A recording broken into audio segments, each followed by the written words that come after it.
እንዴት ናችሁ? አንዳንድ ነገሮችን ልላችሁ የመጣሁት የመጀመሪያው ነገር ይህን ቪዲዮ ከማየታችሁ በፊት ካላስቸገርኳችሁ ማለት ነው በቪፒኤን ብታዩልኝ ለማለት ነው። ለእናንተ የተወሰነ ሰከንዶች ስራ ነው፣ ለእኔ ግን እንደ ውለታ ነው የምቆጥረው። ሁለተኛው ነገር ደግሞ ከዚህ በኋላ ሌላ ታሪኮችን የምሰራላችሁ ይሆናል። ያ ማለት ግን ሶስተኛ ወላጅን አልሰራውም እያልኳችሁ ሳይሆን አንዳንዴ በቪዲዮዎች መካከል ነው ጣል ማድረግላችሁ። ዝም ብሎ ሶስተኛ ወላጅን ማዳመጥ እንደሚሰለች አውቃለሁ። ስለዚህ እንደዛ ነው። የመጨረሻው ነገር ደግሞ አመሰግናለሁ ለማለት ነው። ሰብስክራይብ ካደረጋችሁ ሰብስክራይብ አድርጉ፣ ላይክ አድርጉ ምናምን ያልኩኝ አዛል አደረጋችሁም እና ደግሞ በቪፒኤን የምታዩልኝ ከሆነ ደግሞ እጅግ በጣም አመሰግናችሁ። በቃ ወደ ታሪኩ። መልካም ምሽት።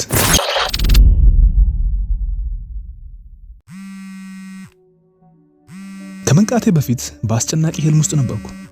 የሆነ ድምጽ ነበረ ጎትቶ አወጣኝ። ሙሉ በሙሉ ሳልነቃ የግድግዳ ሰዓቴን ስመለከተው ከሌሊቱ 9 ሰዓት አካባቢ እንደሆነ አየሁ። ድጋሚ ከነበርኩበት የእንቅልፍ ስሜት ያ ድምጽ ሲጎትተኝ ነበረ። ስልኬ ነበረ። ስክሪኑ በርቶ ውስጥ ጮህ ነበረ። የሆነ ሰው እየደወለልኝ ነው። አይኔን እያመመኝ ስልኬን ተመለከትኩ።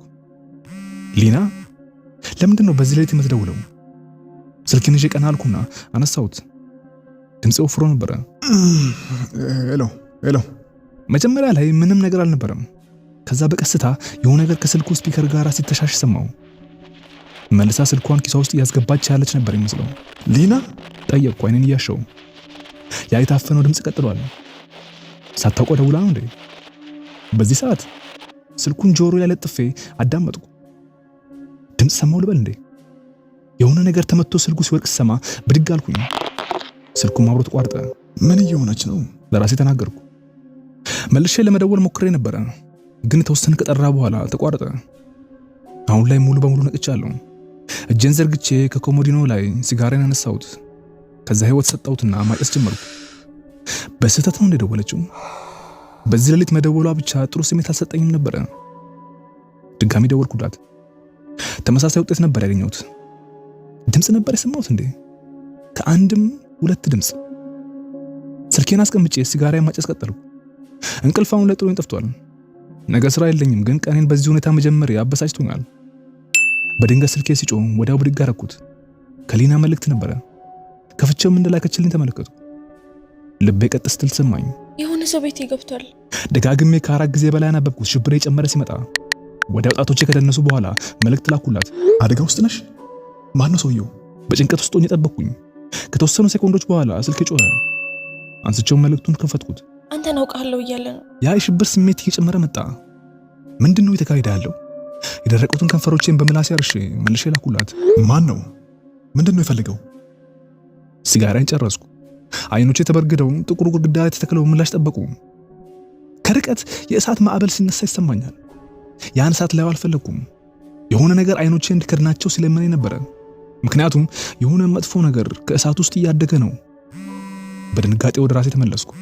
ስልኬ ምጮ ጀመረ። ሊና ነበረች። እጄ ተንቀጠቀጠ። አነሳሁትና ወደ ጆሮዬ ለጠፍኩት። ሊና በዝግታ ተጣራው። መጀመሪያ ላይ ምንም አልሰማውም።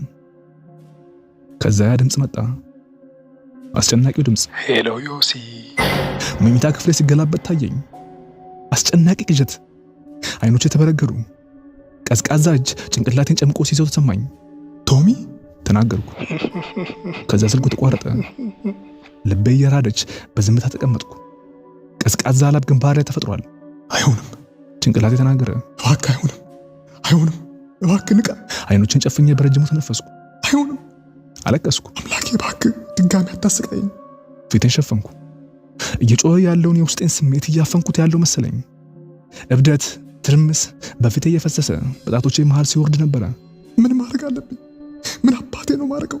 ሊና፣ ወይኔ አምላኬ፣ ከሊናና ከቅዱስ ጋር ነው ያለው። አይሆንም። በድንገት ጮኬ ካልጋው ብድግ አልኩኝ። አይሆንም። ፀጉሬን ይዤ ክፍሌ ውስጥ ወዲያ ወዲህ ማለት ጀመርኩኝ። ምንድነው ማድረገው? ምን አባቴ ላድርግ?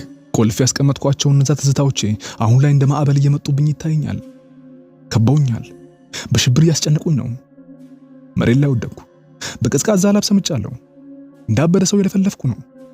የማቃት ዓለም በትንቱን ወጥቷል። ስብርባሪዎቹም አእምሮዬን እየቧጠጡት ሲያልፉ ይሰማኛል። ያስመልሰኝ አስቦ ነበር ሰውነቴ፣ ግን ደግሞ ሆዴ ባዶ ነበር። ድጋሚ ስልኬ ጮኸ። ቀና ብዬ ስልኬን ወደ አስቀመጥኩበት ቦታ ተመለከትኩኝ። አልጋዬ ላይ እንዳታነሳው ግን አነሳሁት። በጉልበቶቼ ቆሜ ከአልጋው ላይ አነሳሁት። ማን እንደደወለልኝ እንኳን አላየሁትም። አውራ ጣቴ ስክሪኑ ላይ ተንሸራተተ። አቤት። በፍርሃት ጠየቅኩ። ያን ሳቅ እንደምሰማ እርግጠኛ ሆኜ ነበረ፣ ግን ይልቁንም ረጋ ያለ የሚንጫጫ ድምፅ ሰማሁ። አይኖቼ ተበረገዱ።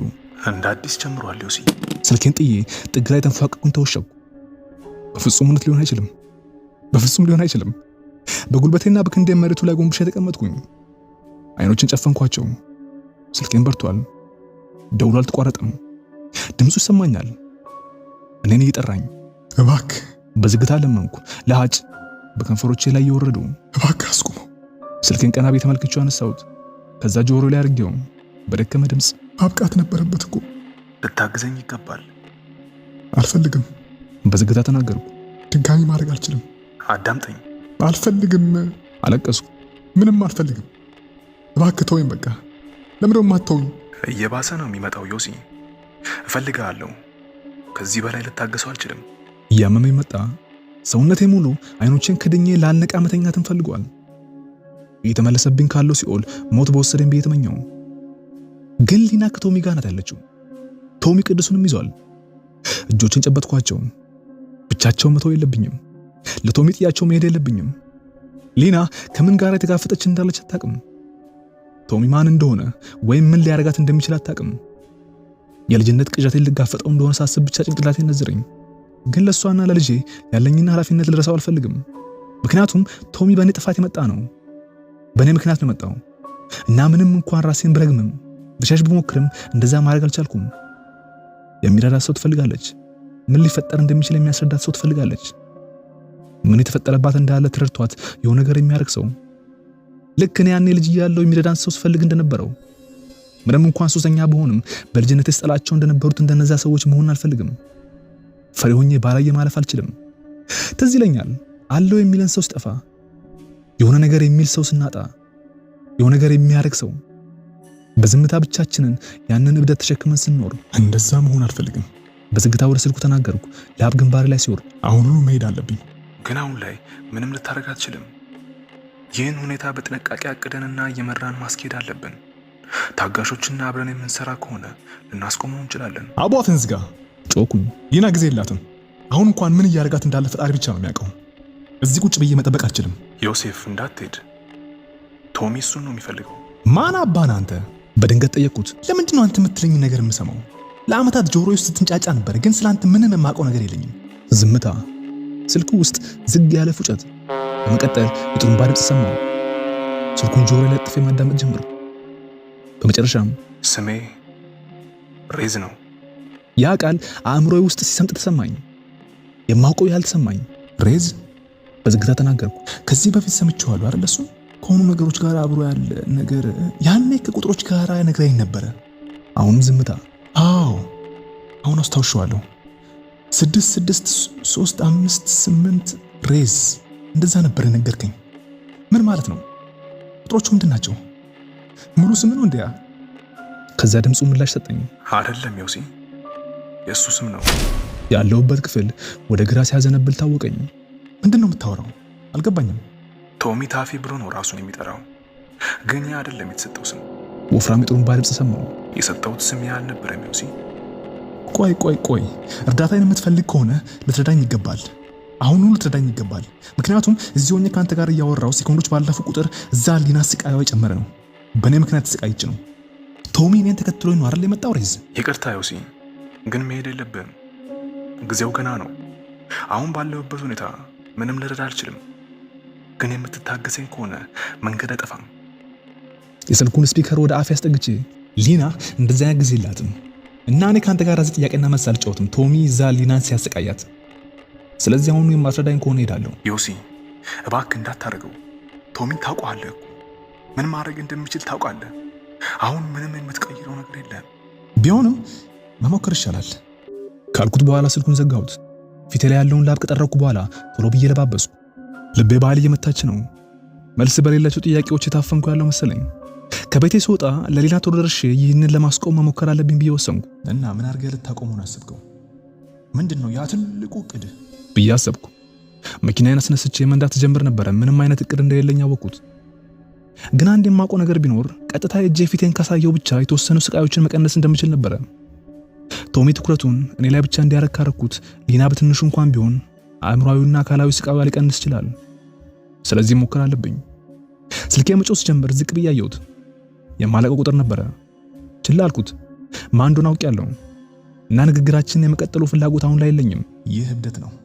ምን እያረክ ነው ዮሲ? ከከተማ ወጣው። እብደት እንደሆነ አውቃለሁ፣ ግን ችግር የለውም። ሊና ነገሩን የሚረዳ ሰው ትፈልጋለች። ያቺ ጉዞ በህይወቴ ካረኳቸው ሁሉ ረጅም ሆነችብኝ። ለቤቷ የቀረብኩኝ ስመጣ በመንገዱ ግራና ቀኝ ወዳሉት ሜዳዎች ተመለከቱ። የጨረቃዋ ብርሃን እነዛ ሳሮች ላይ ያበራ ነበረ። ንፋሱም ሳሮቹን ከግራ ወደ ቀኝ ያወዛወዛቸው አየው። እንዴት እንደዚህ አይነት ሰላም ያለው ቦታ መጥፎ ሚስጥር ሊይዝ ይችላል? የቤቷ መብራት በርቶ ይታያል። በቀስታ ገብቼ አቆምኩትና ጠፋሁት። ከመኪናዬ ሳልወጣ እዛው የቤቱን የፊት መስታወት እያየሁ ተቀመጥኩኝ።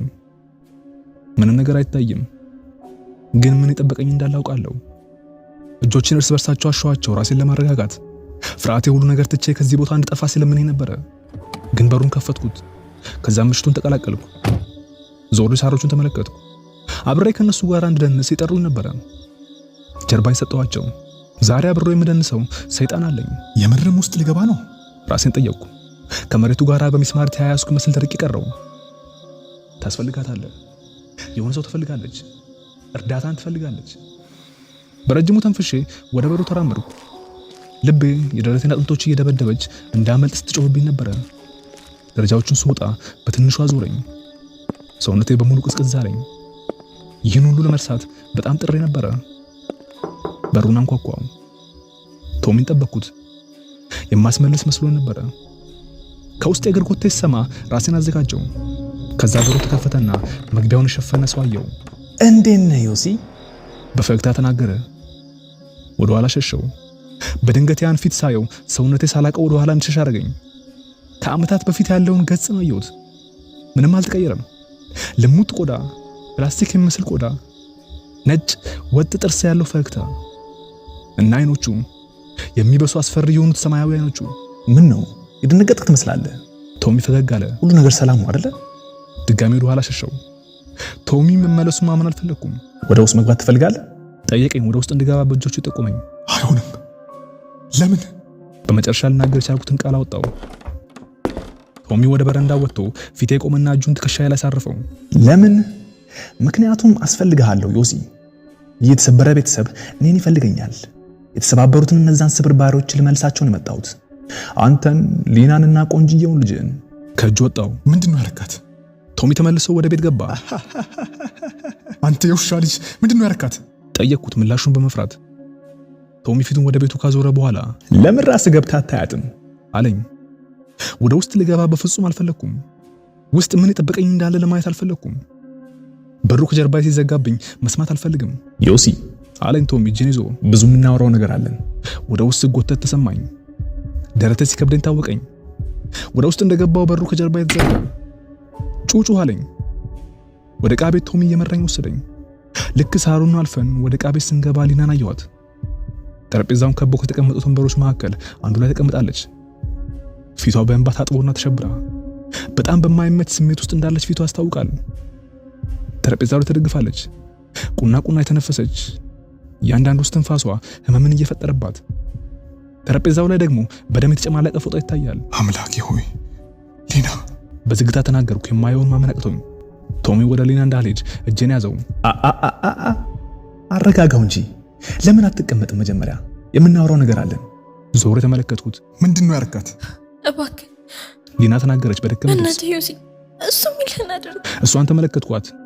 ከዛ ቶሚን አየሁት። ግራ ተጋባው።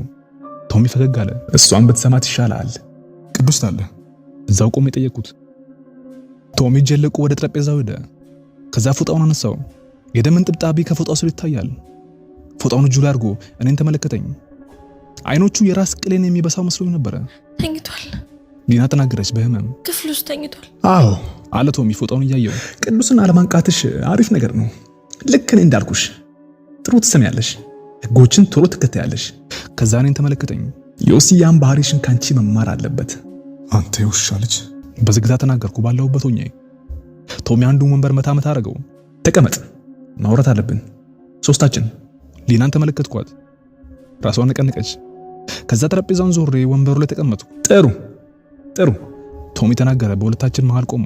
እንደዚህ አሪፍ ነው፣ እንደዚህ ነው መሆንም ያለበት። ለምንድን ነው የመጣኸው? ለምንድን ነው የማትሆኝ? በዝግታ ጠየቅኩት። ቶሚ ራሱን አወዛወዘ በትንሹ ፈገግ እያለ። የሆነ ነገር ልጠይቅህ እስኪ ኦሲ። ባትጠይቀኝ ይሻለኛል። የቤተሰብ አስፈላጊው ክፍል ምንድነው? ምላሽን ችላ ብሎ ጠየቀኝ። ሊናን ተመለከትኳት። አይኖቻችን ተገጣጠሙና የማይታወቁ ቃላት ተለዋወጡ። ከባድ በሆነ ስቃይ ውስጥ ያለች ትመስላለች። ጥርሷን ንክሳ ነበር ስተነፍስ የነበረችው። ልክ እያንዳንዱ ትንፋስ የሚገላት ይመስል። ትኩረትህን የሰጠኸኝ አትመስልም። እጁን ጠረጴዛ ላይ አድርጎ ወደ እኔ ተጠጋ። ምናልባት ሊና ምን ያህል ያንን ፎጣ እንደወደደችው ላሳየህ እንዴ? ምን ታስባለህ? አይኖቼ ወዲያው ወደሱ ዞሩ። እየሰማው ነው ቶሚ፣ እየሰማው ነው። ቶሚ ፈገግ አለ። ጥሩ ነው። አሁን የቤተሰብ አስፈላጊው ክፍል እስኪ ገምትልኝ። ራሴን ባሉ ታወዛወስኩኝ። የሱን ጥያቄዎች መመለስ ፈርቻለሁ። ቶሚ ተንፍሶ በጣም ያሳፍራል። ከዛ ዞሮ ከጀርባ ቆመና እጆቹን ትከሻ ላይ ያደረጋቸው። በጣም አስፈላጊው ነገር ምንም ቢፈጠር ምን አንድ ላይ መሆን አለባችሁ። ጥሩም ቢፈጠር መጥፎ፣ ሀብትም ቢኖር ባይኖርም ከቤተሰብ መራቅ የለብህም። መርዳት አለብህ። ልትወዳቸው ይገባል እና በቻልከው አቅም ምሳሌ መሆን አለብህ። እጆቹ ትከሻ ላይ ጠበቁ መጡ እና አንተ ያን አድርጌያለሁ ብለህ ታስባለህ? እሺ ቶሚ፣ ጣቶቹ አጥንቴ ውስጥ ሲገቡ ተሰማኝ። እንደዛ አድርጌያለሁ ብለህ ታስባለህ? በህመም አይኖችን ጨፍኜ አላቅም። ቶሚ ለቀቀኝ። ከዛ የያዘኝን ቦታ በቀስታ ማሸት ጀመረ። ይህ ነገር እንደሚያስፈራ አውቃለሁ። ችግር የለውም። በቅርቡ ስለ ልጅ ስላወቅ ያለፉት 3 ዓመታትን ዞር ብላ ለማየትን እንደ ጥፋት አልወስደውም። ከዛ ዝቅ ብሎ ጆሮዬ ስር በዝግታ መናገር ጀመረ። ግን ያ ነገር አሁን ይቀየራል አይደለ? ሊና ግንባሯን ጠረጴዛ ላይ ደፍታ እያለቀሰች ነበረ እና ስመለከታት ነበረ ፍራቻ ውስጤ እንደ ጎርፍ ሲፈዝ። ቶሚ ከንፈሮቹን ወደ ጆሮዬ አስጠግቶ በዝግታ ለልጅህ አባት ትሆነዋለህ አይደለ? እንደዛ ነው አይደለ የምትፈልገው? ለልጅህ ያ አሪፍ አይመስልህም? ልጅ አባቱን ይፈልጋል እኮ ዮሲ። አፌን ከፈትኩ ለመናገር ደፍሬ። ያን ነው የምትፈልገው ቶሚ? እዚህ ለመሆን የምስማማ ከሆነ ትተዋቸዋለህ? እኔን ትተወኛለህ? እዛው ጆሮዬ ስር አሁንም በዝግታ ያን ነው የምትፈልገው ዮሲ? እንዴት ነው የምትፈልገው? ከምንም በላይ። እኔም በዝግታ ተናገርኩ። የአንገቴን ጀርባ አጥብቆ ያዘና እንደዛ ስትለኝ ውስጤ ይጎዳል ዮሴፍ። የመጣሁት ላግዛችሁ እንደሆነ አታውቅምን? ያን ሁሉ ጊዜ አብረን አሳልፈን አሁንም ምንም አልተማርክም? አይኖችን ጨፈንኩ። ግን ማንንም አላገዝክም። ቤተሰቤን ሰብረካል።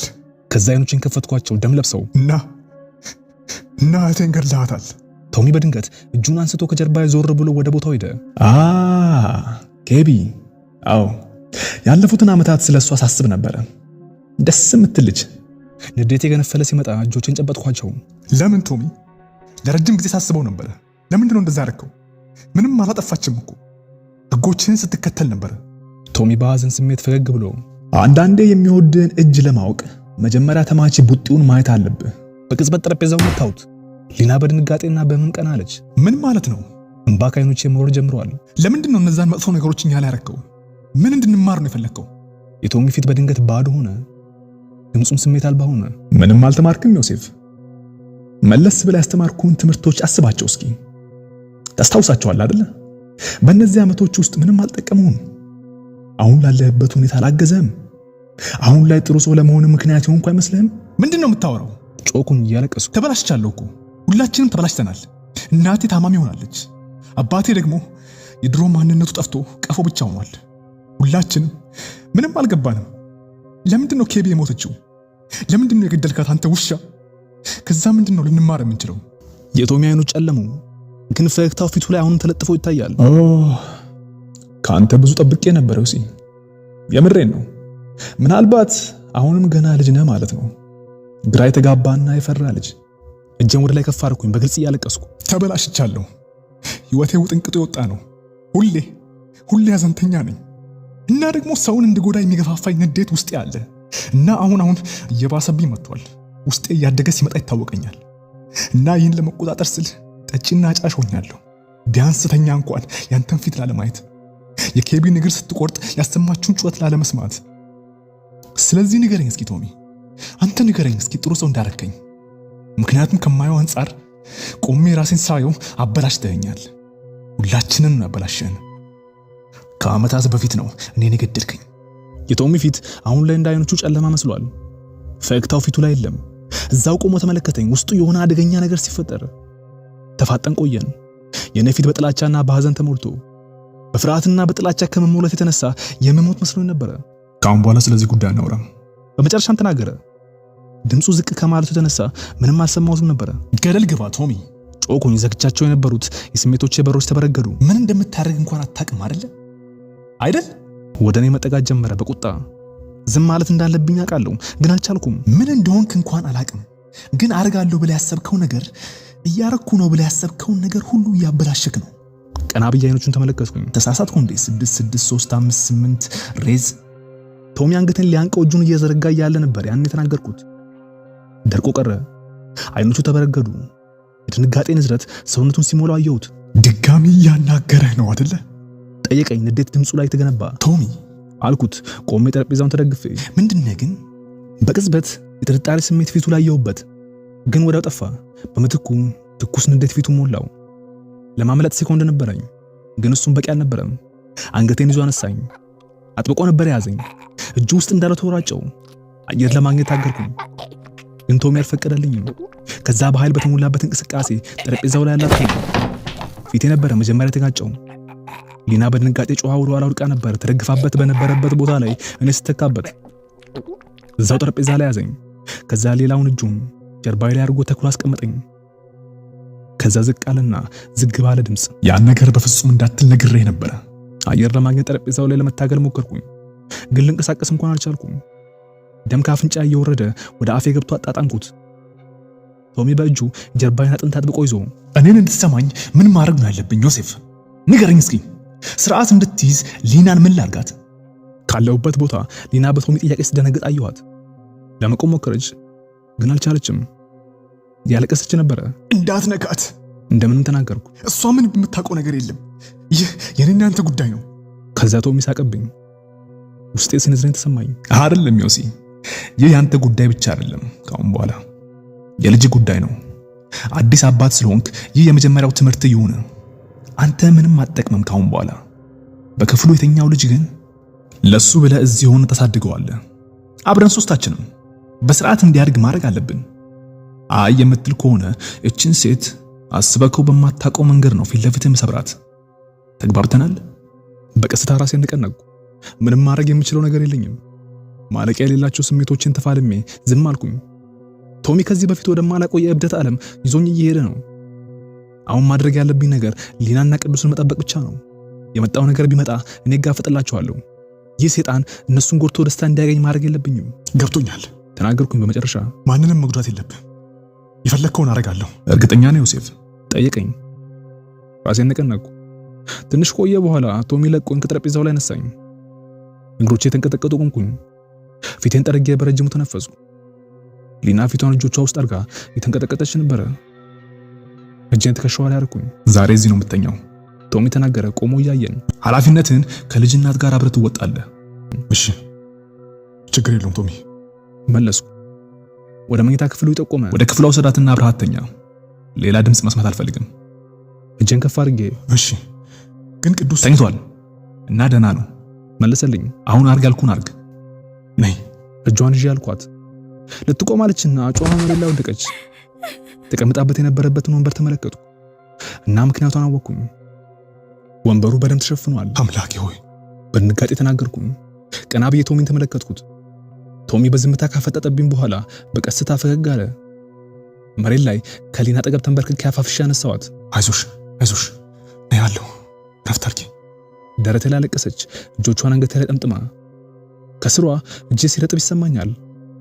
ከመምጣቴ በፊት ምን እንደተፈጠረ ላለማሰብ ጣርኩኝ። ቶሚን አልፈነው ወደ መኝታ ቤቷ ሄደን የቅዱስን ክፍል አልፈን መብራቱን ሳላበራው ሊናን አልጋው ላይ አስተኛዋት። ከንፈሯን ስትነክስ ይታየኛል በህመም። ምን ያህል ስቃይ ውስጥ እንደሆነች አየው።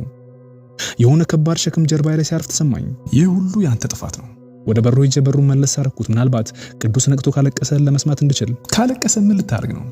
ስለ ህፃናት ምን አባት አውቃለህ? ከሊና አጠገብ ጋር ደም አልኩኝ። ወዲያው ወደ እኔ ዞራ ደረቴ ላይ ራሷን አሳረፈች። አቀፍኳት። ምንድነው እዚች ምስኪን ሴት ላይ ይዤ መጣሁት? ግን ሰውየው ምንድነው የሚፈልገው ከኛ? ትንሽ ቆይታ ተናገረች። ሁለታችንም ጸጥ ብለን ቆየን። በኋላ ባውቅ ደስ ይለኝ ነበር።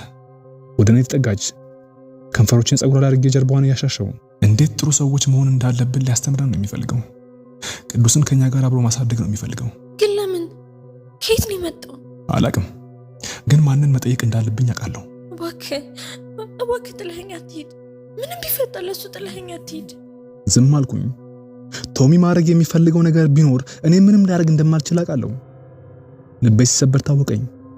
የሆነ ጊዜ አሁን እሷ ባለችበት ቦታ ላይ ነበርኩኝ። ግራ ተጋብቼ ፍርቼና በብቸኝነት ተሞልቼ ለጊዜው ያለሽን ብቻ አርጊሽ አልኳት በቀስታ። እና ምንም ቢፈጠር ለፖሊስ እንዳትደውይ፣ ለመጥፋት እንዳትሞክሪ፣ ለማንም ሰው እንዳትናገሪ። እንደዛ ካረግሽ ግን ልከላከልሽ አልችልም። ሊና ዝም ብላ ቆየች። በኋላ ሐዘን በተሞላበት ድምጽ እኔን ይገለኛል አይደል? እጇን እያሸው እኔ እስካለሁ ምንም አትሆኝም፣ ብቻ ታገሺ እና ታዛዥኝለት። ሊና በእንባ የተጨማለቀውን ፊቷን ወደ እኔ ቀና አድርጋ አንተ ምን ልታደርግ ነው ዮሲ? ድምጼን ዝቅ አደረኩኝና እገለዋለሁ አልኳት። ከዕቃ ቤት አስጨናቂ የሆነውን ሳቁን ሰማው።